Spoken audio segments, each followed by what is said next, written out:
The human body is becoming code. Not metaphorically, literally. Artificial intelligence has begun rewriting the fundamental instructions that govern how our cells behave, how our brains transmit information, and how our bodies repair themselves. What once seemed like science fiction is now happening in laboratories and operating rooms across the world, and the implications are staggering. Reprogramming cancer at the cellular level. Cancer has always been the ultimate symbol of the body betraying itself.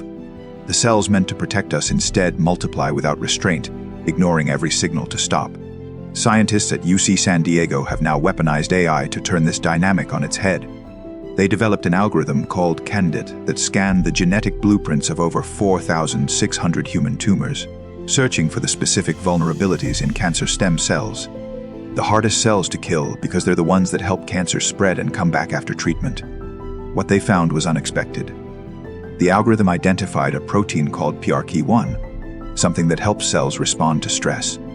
By activating this protein with an existing drug, researchers essentially reprogrammed the cancer stem cells to behave like normal, healthy cells. And then something remarkable happened. Instead of continuing their cancerous mission, these reprogrammed cells chose to self-destruct. The tumor cells weren't just dying, they were reverting to their original identity and then removing themselves. This is what cellular reprogramming looks like. This is AI teaching your body to cure itself. The implications extend far beyond colon cancer. Researchers have already begun applying this same framework to other tumor types.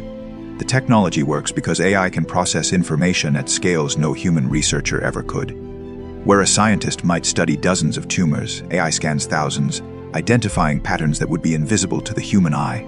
It doesn't just find new drug targets, it finds the ones your specific body would respond to. Rebuilding the body from scratch. Cancer treatment is one frontier. Regeneration is another. In Japan, researchers accomplished something that seemed impossible just 5 years ago.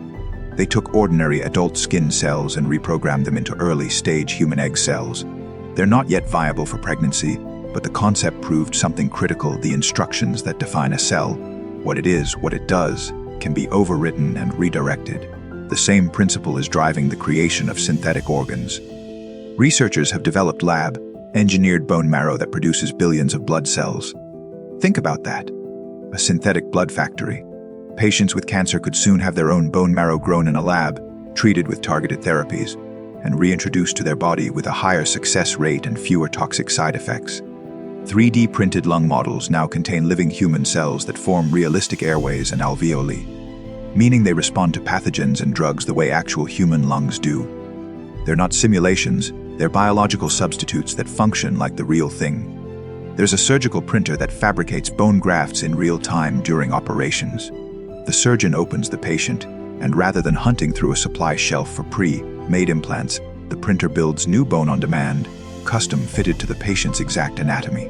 Regenerative medicine has crossed into the realm of on-demand body modification, the brain-computer interface revolution, but perhaps the most unsettling frontier is the one happening inside the human brain. Neuralink, Elon Musk's neurotechnology company, has now implanted brain-computer interfaces in 3 humans. The first recipient, Noland Arbaugh, was paralyzed from the shoulders down after a diving accident. The implant, called the N1, is a small device no larger than a coin. Embedded in his skull with ultra-thin wires, 64 of them, studded with 1,024 electrodes, spreading into the motor cortex like neural tentacles. These wires decode Arbaugh's intentions before they become actions. When he thinks about moving a computer mouse, the implant captures that neural signal and sends it via Bluetooth to a computer, which then moves the cursor. He's played chess. He's controlled music. He's operated design software.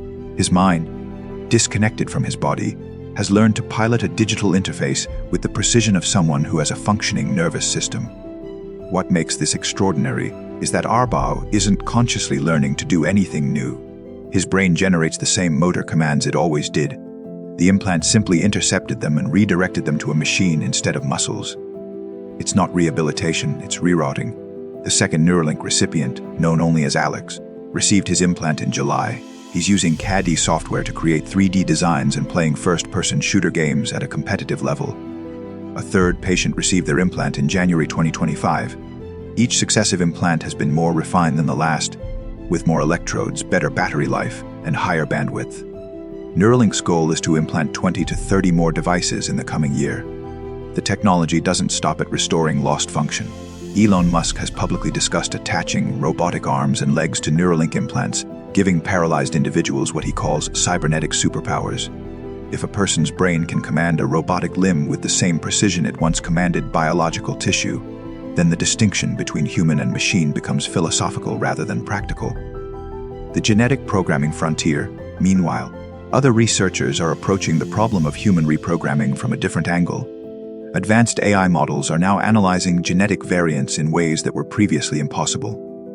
POPI, an AI system developed by Harvard Medical School, uses evolutionary data spanning hundreds of thousands of species combined with massive human genetic databases.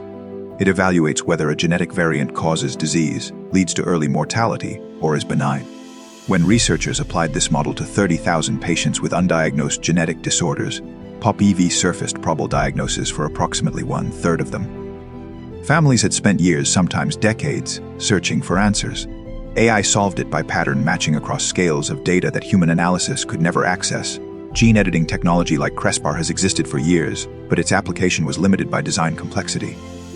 Now CRISPR GPT, an AI copilot, guides scientists through the process of designing gene editing experiments. What once took months of planning and trial and error now takes weeks. The barrier to entry for gene therapy has collapsed, and the pace of innovation has accelerated exponentially. The nanoscale revolution, then there's the frontier that sounds purely fictional, but is already real in laboratories. Nanobots, microscopic robots guided by AI, have successfully delivered antibiotics directly to stomach infections in animal models. They navigated through gastric acid without degrading and reached their targets with precision. In other experiments, AI-controlled nanobots performed real-time tumor mapping and localized chemotherapy, destroying cancer cells while leaving healthy tissue untouched.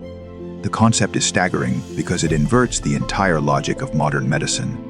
Instead of flooding the body with chemicals and hoping some reach the diseased area, nanobots provide targeted delivery at the cellular level.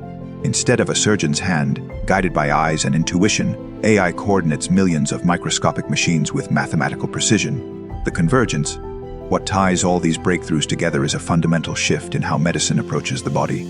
For thousands of years, medicine was a practice of observation and intervention. A doctor examined symptoms, diagnosed a disease, and administered a treatment. The body was a complex machine that doctors worked on from the outside. Now the body is becoming programmable from within. AI identifies the specific genetic vulnerabilities in your tumor. AI designs the nanobots that will hunt it. AI decodes the neural signals that your brain generates and translates them into commands that a robotic limb executes. AI predicts which gene variants will cause disease and guides scientists in rewriting them. This isn't augmentation in the way we typically think of it. It's reprogramming. It's treating the human body less like an organism with fixed rules and more like software with editable code. The question facing us now isn't whether this technology works. It does. The question is what happens when reprogramming the human body becomes routine. When parents can select genetic traits for their children. When cancer transitions from a death sentence to a manageable condition. When paralyzed people gain the ability to move through robot limbs. When the line between therapy and enhancement blurs so completely that it vanishes.